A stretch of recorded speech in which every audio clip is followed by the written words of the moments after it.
말씀은 신약 성경 176페이지 요한복음 16장 28절부터 33절까지 봅니다. 내가 아버지에게서 나와 세상에 왔고 다시 세상을 떠나 아버지께로 가노라 하시니 제자들이 말하되 지금은 밝히 말씀하시고 아무 비유로도 하지 아니하시니 우리가 지금에야 주께서 모든 것을 아시고 또 사람의 물음을 기다리시지 않는 줄 아나이다. 이로써 하나님께로부터 나오심을 우리가 믿사옵나이다. 예수께서 대답하시되 이제는 너희가 믿느냐? 보라, 너희가 다 각각 제 곳으로 흩어지고 나를 혼자 둘 때가 오나니 벌써 왔도다. 그러나 내가 혼자 있는 것이 아니라 아버지께서 나와 함께 계시느니라. 이것을 너희에게 이루는 것은 너희로 내 안에서 평안을 누리게 하려 함이라. 세상에서는 너희가 환난을 당하나 담대하라. 내가 세상을 이기었노라. 아멘. 사도행전 21장에 보면은 사도 바울이 빌립 집사 집을 방문합니다. 그랬더니 그 빌립 집사 딸 중에 한 딸이 예언하는 은사를 받았는데 사도 바울의 허리띠를 끌어가지고 자신의 몸을 얽어 맵니다. 그리고 말하기를 이 띠의 주인이 이렇게 매임을 당하게 될 거다. 그렇게 예언을 합니다. 그것은 사도 바울이 예루살렘에 올라가기로 마음에 작정하고 그 사실을 사람들에게 알렸는데 이제 그 빌립 집사의 딸 중에 예언하는 딸이 사도 바울이 예루살렘에 올라가면 이렇게 결박을 당하고 많은 어려움을 겪게 되리라고 하는 사실을 하나님의 영을 통해서 예언을 한 겁니다. 그러자 그 주변 사람들이 사도 바울에게 권면하기를 예루살렘에 올라가지 마십시오. 저 예언하는 은사를 받은 저 아이가 바울이 예루살렘에 올라가면 고난을 당하고 이렇게 결박을 당한다는데 결국 자칫 잘못하면 죽을 수도 있다는데 거길 올라가지 않는 게 좋을 것 같습니다. 그렇게 권면을 하지만 사도 바울은 아니다. 내가 비록 결박을 당할지언정 거기 가서 순교를 당할지언정 하나님께서 원하시는 하나님의 뜻인 줄 내 가슴 가운데 내 마음 가운데에 확신을 가지고 있기 때문에 하나님의 뜻을 이루기 위해서는 나는 앞으로 내 사는 날 동안 예루살렘 올라가는 것뿐만 아니라 어떤 시련과 역경과 핍박이 있을지라도 주저하지 않고 나아가게 될 거다. 그렇게 대답을 합니다. 그런데 과연 그 예언대로 사도 바울이 예루살렘에 올라갔다가 결박을 당하고 그리고는 결국 이제 로마로 압송이 되어서 가게 되는데 사도행전 27장에 가서 보게 되면 이제 로마로 가다가 큰 대풍을 만납니다.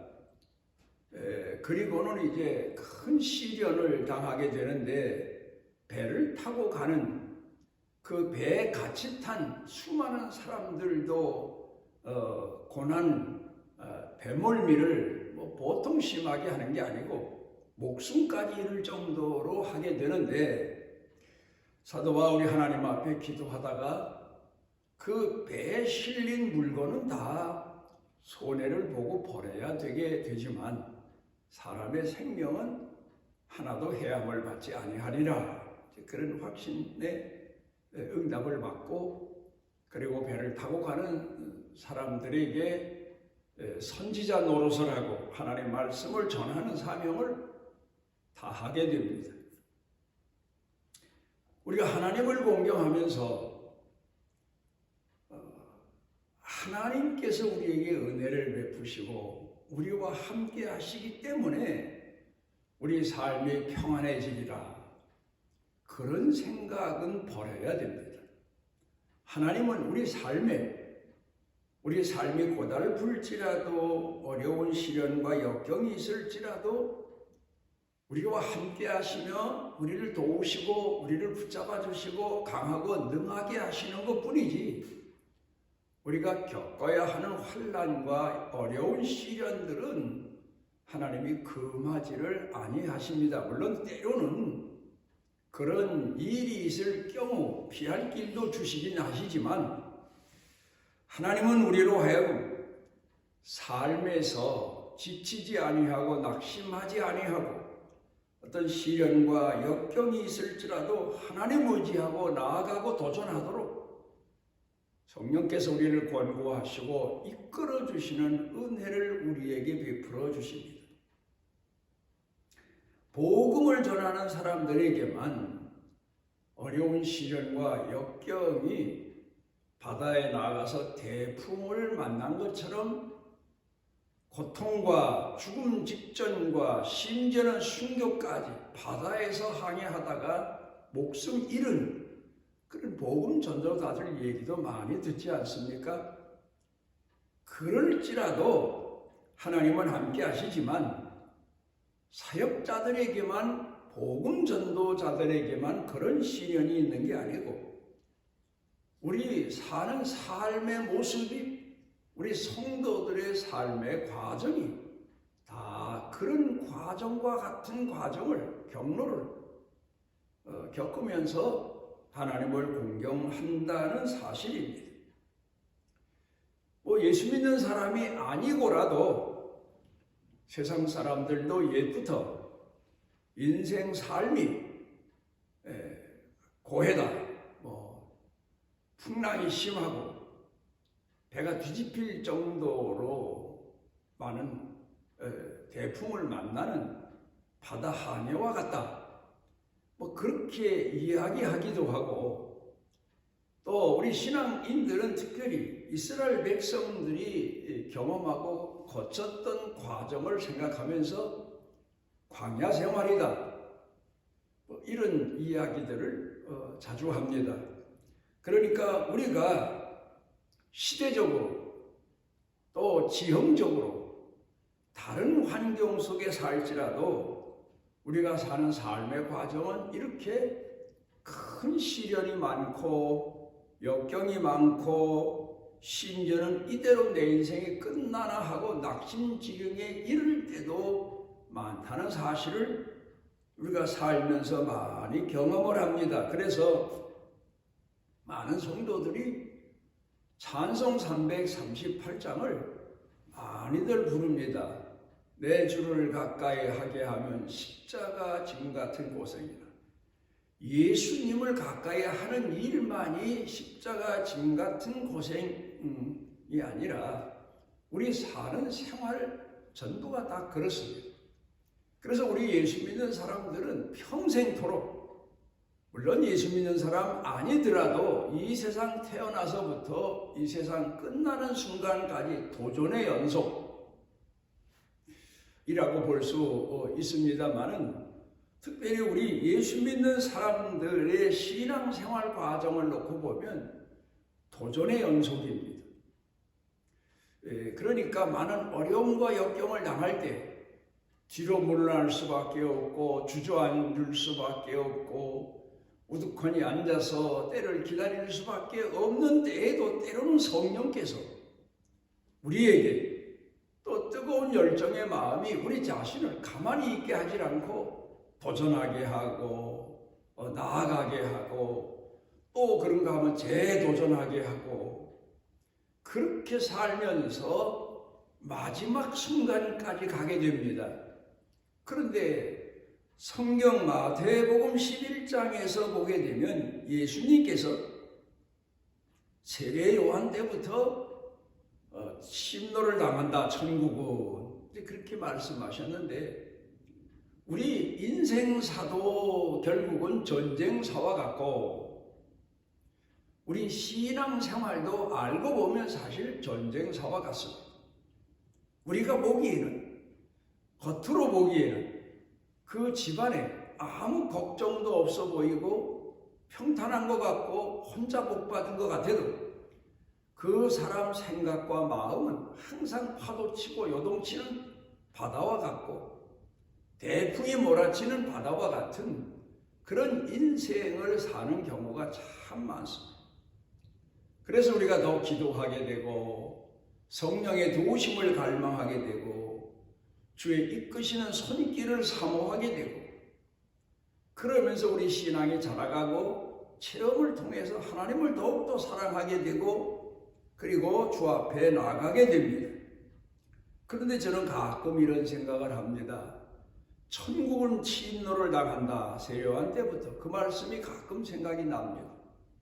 그러면서 이제 그 말씀의 의미는 죄인이 천국을 갈 수가 없는데 천당 갈 수 없는 죄인들이 천국을 간다는 것은 침노하는 것처럼 뜨거운 열정의 마음을 가지고 끝까지 야곱이 자기 목표 달성을 위해서 쉬질 않고 몸을 상해가면서도 하나님 앞에 맞아가면서도 하나님 앞에 매어달리고 하나님께 간절한 마음으로 기도한 것처럼 우리 인생사가 그런 연속의 삶이라는 사실을 생각하면서 마지막에 나도 천국을 침노할 만한 그런 신앙을 지켜갈 수 있을까? 또한 그런가 하면 우리 성도들 모두도 마지막 순간이 다가왔을 때에 내가 운명을 지금 경험하고 있는데 마지막 운명이 다가오고 있는데 그때에도 정말 하나님을 의지하는 뜨거운 열정의 마음 마치 전쟁하는 군인들이 상대방 군인과 맞싸우면서 그 땅을 정복하기 위해서 나가는 것처럼 이런 마음을 가지고 이런 열정을 가지고 이런 신앙을 가지고 마지막까지 승리할 수 있을까? 물론 하나님께서 함께 하시고 성령께서 함께 하시고 우리를 붙잡아 주시고 이끌어 주시기 때문에 인간으로서는 감당할 수 없는 마지막 시험도 시련도 다 감당하고 하나님 나라 가기는 합니다만 그러기 위해서 예수님이 이 땅에 오셨고 우리에게 성령을 보내시고 우리를 도와주시고 합니다. 도전입니다. 오늘 성경 본문 말씀 가운데 보면은 예수님께서도 이 땅에 오셔서 사역을 하실 때 그 과정도 도전의 연속이지만 이제 마지막 사역을 다 마치실 때가 되신 줄 아시고 하나님 앞에 가시는데 마지막 이 땅에 오셔서 하나님 앞에서 이루어 놓으셔야 될 한 가지 사건이 남아 있습니다. 그게 바로 예수님께서 죄인들을 위해서 십자가에 피 흘려 못 박혀 돌아가심으로 예수님께서 구속의 주가 되시는 일입니다. 이제 그 일을 예수님은 아시고 기도하시고 준비하시고 제자들에게도 그 사실을 가르쳐 주십니다. 처음에는 제자들이 펄펄 뛰면서 예수님 그러시면 안 됩니다. 예수님이 십자가에 돌아가시다니요. 항변을 하고 예수님을 만류해보고 그랬지만 결국 예수님께서 말씀하시고 기도하시면서 마음에 작정하셨다는 사실을 알고는 오늘 성경 본문 말씀 가운데 보면 아마 수긍한 것 같습니다. 예수님께서 하시고자 하시는 일을 하시기 위해서 이제 마지막 단계에 이르셨나 보다. 그때 예수님께서 내가 이제 아버지께로 간다. 그 말씀은 십자가에 못 박혀 죽는다. 분명한다. 그리고 속죄 제물이 된 다음에 뭐 늘 예언하셨지만 다시 부활하셨다가 결국은 하나님께로 간다. 그러니 나도 이렇게 지금까지 많은 시련, 역경, 고통을 앞에 놓고 도전에 도전을 계속하면서 지내온 것처럼 너희도 신앙생활하면서 인생사도 마찬가지로 도전을 계속하면서 마지막까지 승리하는 신앙인으로 살아라. 두려워하지 말고 주저하지 말고 망설이지 말고 나아가라. 하나님이 이끌어 주신다. 함께 하신다. 그 사실을 가르쳐 주시고 계십니다. 이스라엘 백성들의 역사를 돌아가서 우리가 돌이켜보게 되면 우리도 지금 그런 방법으로 삽니다마는 일주일 단위로 살지 않습니까? 평소 생활을. 그러다가 이제 일곱째 되는 날은 안식일이 되어서 하나님 앞에 나와 예배 드리며 모든 이제 자기 하는 일들을 쉬는 이제 그렇게 7일 단위로 그렇게 살아갑니다. 그런데 하나님은 이스라엘 백성들을 또 훈련시키시는데 일주일 단위로 안식일 단위로 주일 단위로만 이스라엘 백성들을 살게 하신 게 아니고 7년 단위로 그렇게 살도록 또 이스라엘 백성들의 역사를 삶을 교훈하시고 훈련시키시고 가르쳐 주십니다. 그래서 이스라엘 백성들에게 있어서 중요한 해가 있는데 그게 바로 7년이 7번 지난 49년째 되는 해입니다. 그때를 가리켜서 신년이다 그렇게 말합니다. 그리고 그때는 모든 이제 지금까지 이스라엘 사람들이 살아온 과정을 다시 정산하고 다시 원래로 돌아가는 남의 땅을 빚을 주어서 빚을 갚지 못해서 자기가 취했을지라도 신년에는 돌려보내는 그런 이제 일들을 하나님께서 가르쳐 주십니다. 저 자신도 목회하면서 이제 가만히 생각을 해보니까 하나님께서 신학하기 전부터 7년에 대한 생각을 하게 하시고 그런 과정을 통해서 저를 이끄시는 그런 경험, 체험을 하게 하셨습니다. 어느 때부턴가는 기도하다가 물론 신학 가기 전부터 신앙생활을 했습니다마는 어느 날부터 7년을 준비하기 시작합니다. 그러면서 이제 그 단계를 이런 단계로 제가 생각했던 기억이 납니다. 준비하는 해, 도전하는 해. 그런데 도전을 한 번만 하는 해가 아니라 또 재도전하는 해. 그런가 하면 충성하는 해.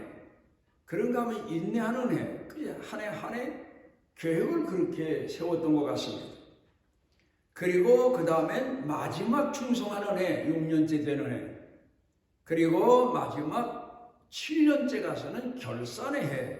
그런 제 나름대로의 메모를 해놓고 하나님 앞에 기도하면서 살았는데 돌이켜 생각해 보니까 하나님이 그 과정대로 그 단계대로 이끄신 겁니다. 그 다음에 목회를 하면서도 부천에 와서 목회를 하면서도 7년에 대한 단계로 하나님께서 제 자신의 가슴을 뜨겁게 하시고 이끌어 주셨고, 또 교회가 돌이켜보면은 7년 내지 8년 단위로 무슨 큰일 한 가지씩 하면서 성장해 왔던 것을 돌이켜 생각해 보면 신기하다. 그럴 정도이지만 사실 하나님께서 그렇게 나를 이끄시고 인도하셨구나 하는 것을 감사하지 않을 수가 없고, 세미하신 하나님의 역사를 돌이켜 생각하며 하나님께 영광을 돌리며 감동할 때가 지금도 돌이켜보며 많습니다. 그런데 이제 하나님께서 우리가 일주일을 살 때에도 월, 화, 수, 목, 금, 토 이렇게 살지 않습니까? 그리고 주일. 그러니까 지금도 성도들은 일주일을 살면서 이 단계적인 나날을 생각하지 않을 수 없고, 그리고 나누지 않을 수가 없고, 거기에 대한 계획을 안 세울 수가 없는 것처럼, 그러니까 우리 예수 믿는 사람에게는 한 날 한 날 사는 것도 깨어있어 살도록 계획을 하고 추진을 하고 또 인내하고 충성하고 재도전하고 이런 날들을 살도록 일주일 단위로 우리를 이끄시는 과정을 가르쳐 주신 것 같습니다. 그러다 보니까 사람이 그래요. 날짜를 알고 절기를 알고 연수를 안다는 것은 그만큼 미래를 예측하게 되고 계획하게 되고 추진하게 되고 그러면서 살아라, 그런 내용 아닙니까? 우리가 자연의 세계로 돌아가서 보게 되면 자연도 그냥 우두커니 있는 것 같지 않습니다. 그제는 산을 올라가다가 이제 겨울이 됐으니까 모든 초목과 나무들이 다 정지된 상태 아닙니까?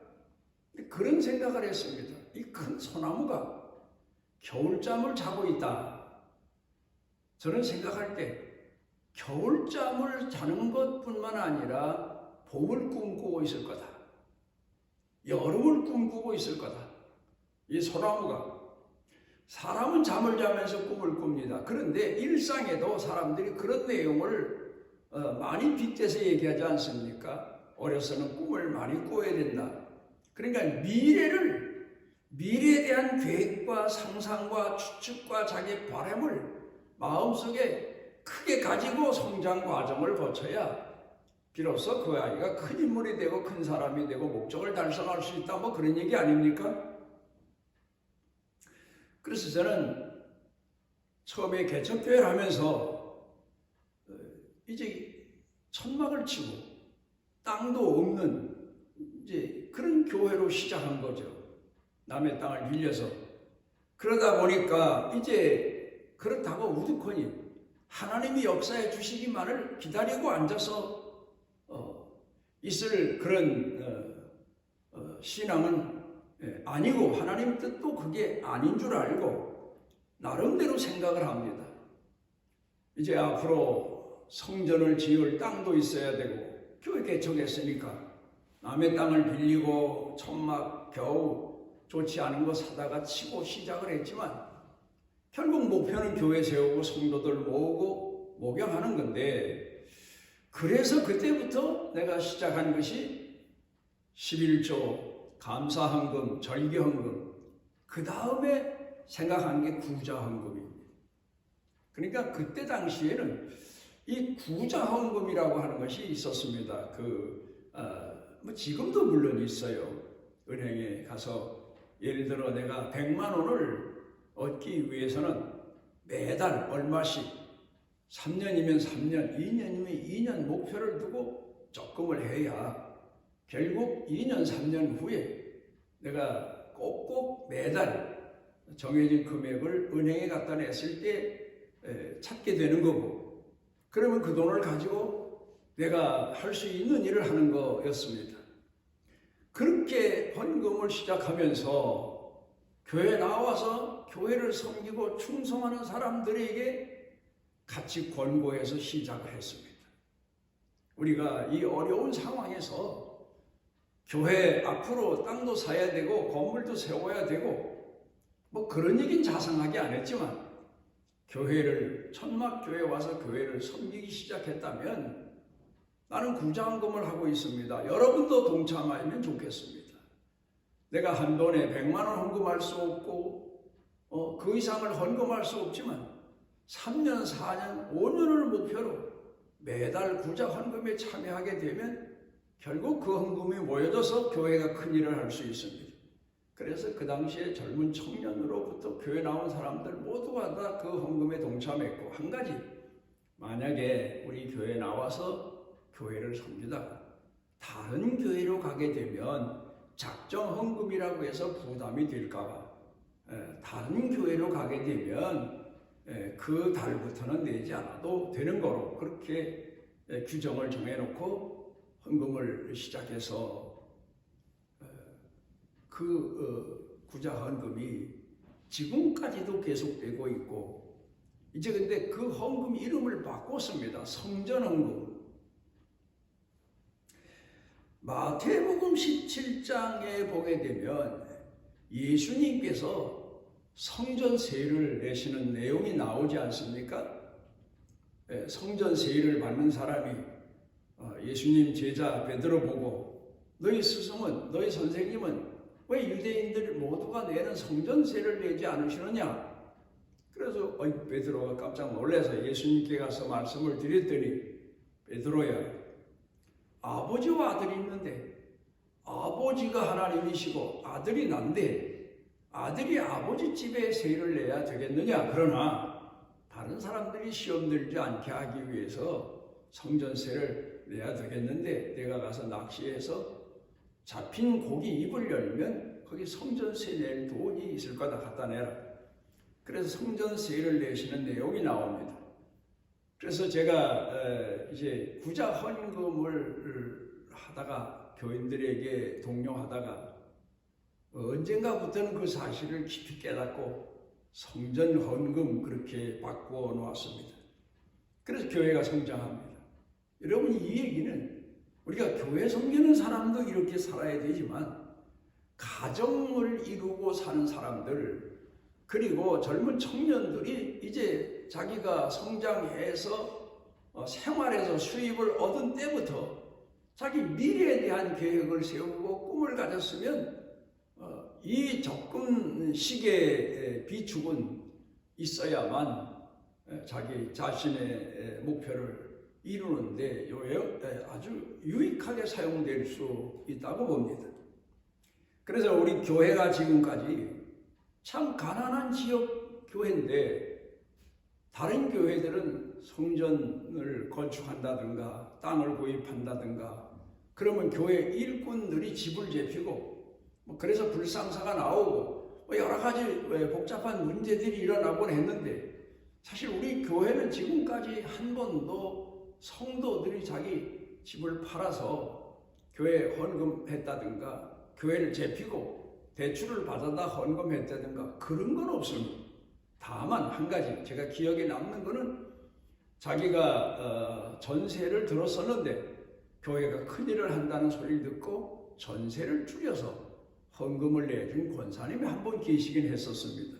어떻든 그렇게 모으고 또 큰일하고 또 계속해서 헌금하고 또 그걸 모아가지고 큰일하고 우리 교회가 성장해 온 과정입니다. 오늘 제가 이런 말씀을 드리는 것은 사람이 살아가면서 목표가 확실히 정해져야 되고 그 목표를 이루기 위해서는 꿈만 꾸는 게 아니라 실천적으로 우리가 실행을 해야만 그 목표에 도달하며 더 큰 일을 할 수 있게 된다는 사실을 말씀드리고 싶고, 또 하나는 우리가 무엇을 하든 도전입니다.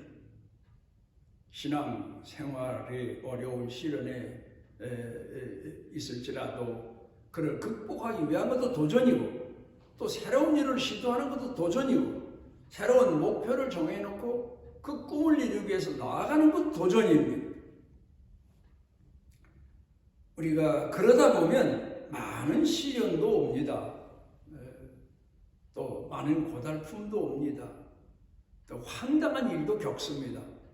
그렇지만 반드시 정해진 목표는 하나님께서 이루게 하시고, 또 정해진 목표가 이루어지지 않았다 하더라도 그 다음에 또다시 재도전하며 기도하며 또다시 시도하는, 그러니까 우리가 하나님 앞에 기도하다가도 한 번의 목표를 정해놓고 기도합니다. 날짜를 정해놓고 기도합니다. 심지어는 3일을 작정 기도하고 금식도 하고, 그런데 하나님의 응답이 없으면 또다시 도전의 기도를 또 하나님 앞에 드립니다.